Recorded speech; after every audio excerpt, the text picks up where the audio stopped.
पुनः आप सबको पुनः जय यीशु।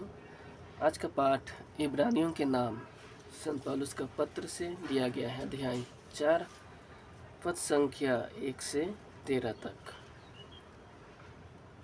ईश्वर के विश्राम स्थान में प्रवेश करने की वह प्रतिज्ञा अब तक कायम है, इसलिए हम सतर्क रहें कि आप लोगों में कोई उसमें प्रवेश करने से ना रह जाए। हमको उन लोगों की तरह एक मंगलमय समाचार सुनाया गया है। उन लोगों ने जो संदेश सुना उन्हें उससे कोई लाभ नहीं हुआ, क्योंकि सुनने वालों में विश्वास का अभाव था। हम विश्वासी बन गए हैं, इसलिए हम उस विश्राम स्थान में प्रवेश करते हैं जिसके विषय में उसने कहा, मैंने क्रुद्ध होकर यह शपथ खाई, वे मेरे विश्राम स्थान में प्रवेश नहीं करेंगे। ईश्वर का कार्य तो संसार की सृष्टि के समय ही समाप्त हो गया है, क्योंकि धर्म ग्रंथ 7वें दिन के विषय में यह कहता है, ईश्वर ने अपना समस्त कार्य समाप्त कर 7वें दिन विश्राम किया। और उपर्युक्त उदाहरण में हम यह पढ़ते हैं, वे मेरे विश्राम स्थान में प्रवेश नहीं करेंगे। यह निश्चित है कि कुछ लोगों को प्रवेश करना है, किंतु जिन लोगों को पहले वह शुभ समाचार सुनाया गया था, वे अवज्ञा के कारण प्रवेश नहीं कर पाए। इसलिए ईश्वर एक दूसरा दिन निर्धारित करता है और वह बहुत वर्षों के बाद दाऊद के मुख से उपयुक्त शब्द कहता है, वो यदि तुम आज उसकी यह वाणी सुनो, अपना हृदय कठोर ना कर लो।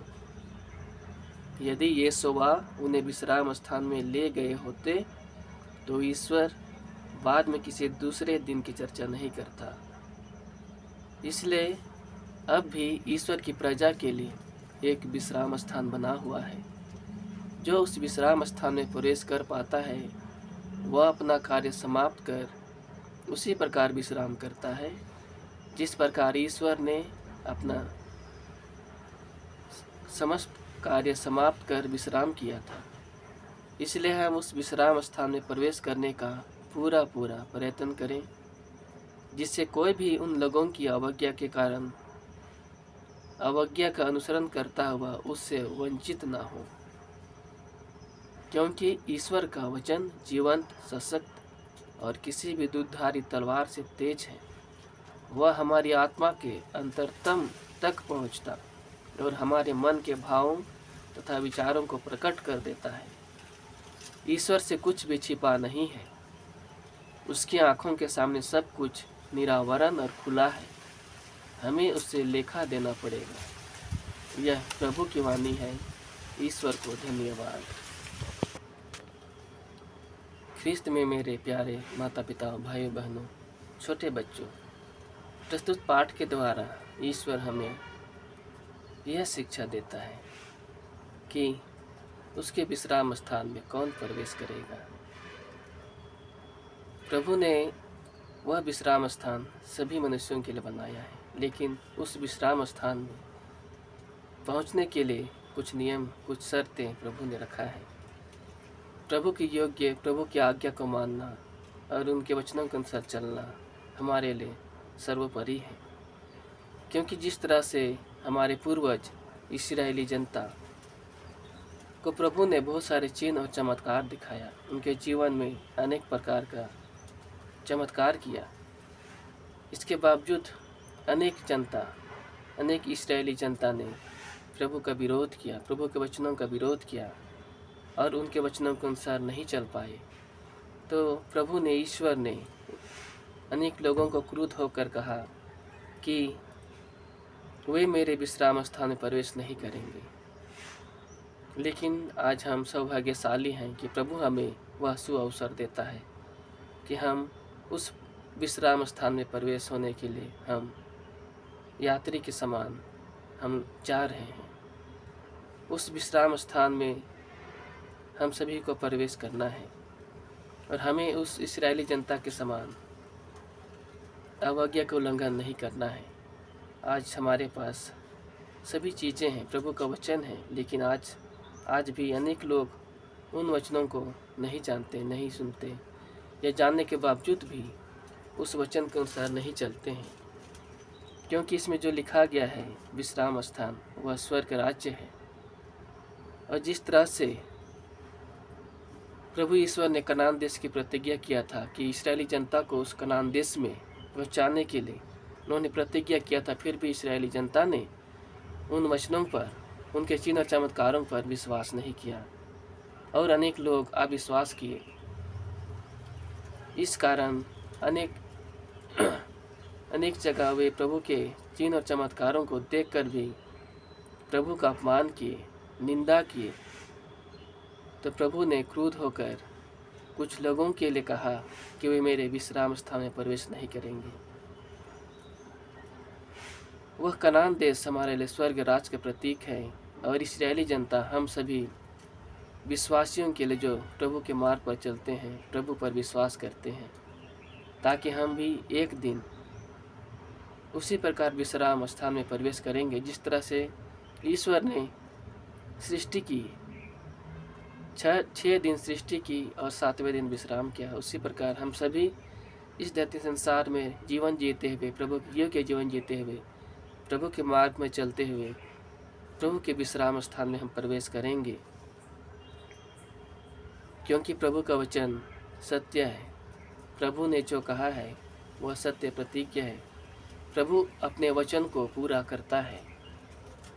प्रभु ने जो कुछ भी कहा आज तक वह सभी पूरा हुआ है और हो रहा है, क्योंकि लिखा है ईश्वर का वचन जीवंत, सशक्त और किसी भी दुधारी तलवार से तेज है।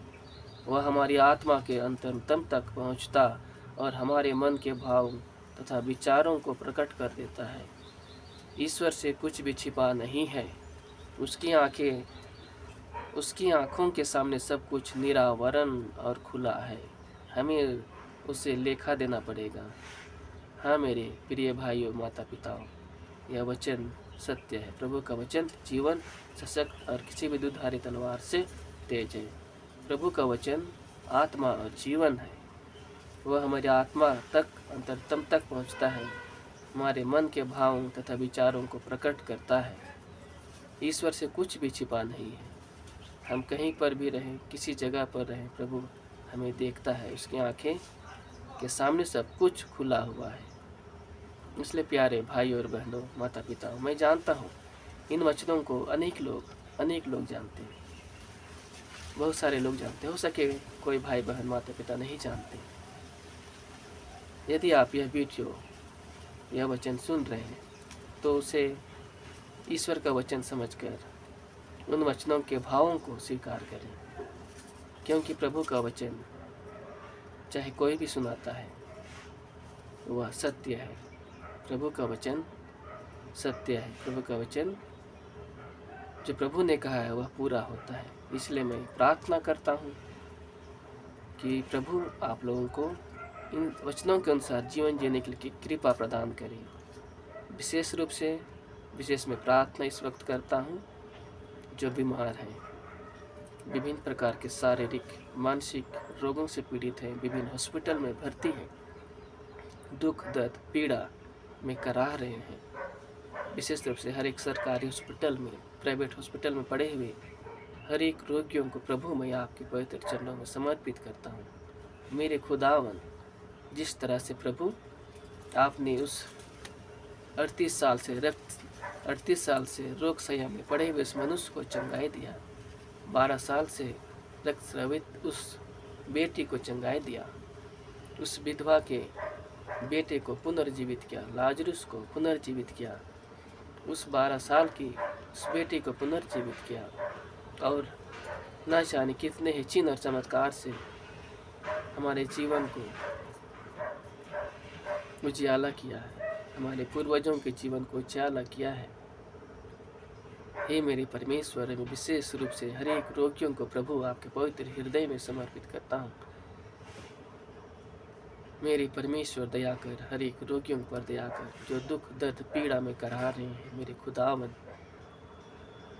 जो अनेक दिनों से, बहुत दिनों से बीमार हैं, जिनके पैसा का अभाव है, इलाज करा के थक गए हैं, मेरे खुदावन, हे मेरे परमेश्वर दया कर, हे मेरे खुदावंद दया कर, आपके लहू के द्वारा उन्हें शुद्ध कर, उनके हर एक अंगों को शुद्ध कर, उनके हर एक पापों को शुद्ध कर। मेरे परमेश्वर दया कर, क्योंकि लिखा है तुम जो कुछ भी प्रार्थना में मांगते हो विश्वास करो कि वह तुम्हें मिल गया है और वह तुम्हें दिया जाएगा। मैं विश्वास करता प्रभु, जो कुछ भी मैं प्रार्थना में मांगा हूँ, जो कोई भी लोग बीमार हैं प्रभु, आपके नाम से भी चंगे हो जाएं।